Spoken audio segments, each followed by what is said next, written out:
আহমদপুর ব্রাহ্মণবাড়িয়া জেলা নবীনগর উপজেলা আওতাধীন লাউ ফতেপুর ইউনিয়নের দক্ষিণ পূর্ব দিকে অবস্থিত সুন্দর ও মনোরম পরিবেশের একটি গ্রাম আহমদপুর। গ্রাম ছাড়া ওই রাঙা মাটির পথ আমার মন ভোলায় রে।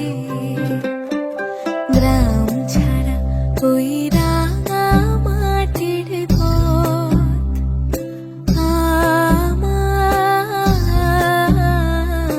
মন ভোলায় রে।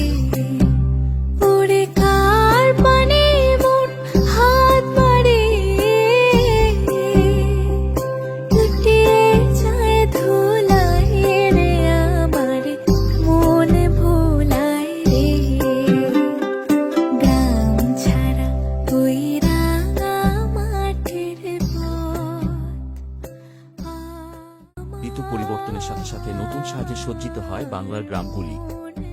এক নতুন জীবনের আশ্বাসে সবুজ সাজে সেজে ওঠে বাংলার প্রকৃতি। এই আহমদপুর গ্রামের কিছু দৃশ্য আপনাদের মাঝে তুলে ধরার চেষ্টা করব। ও যে আমায় ঘরের বাহির করে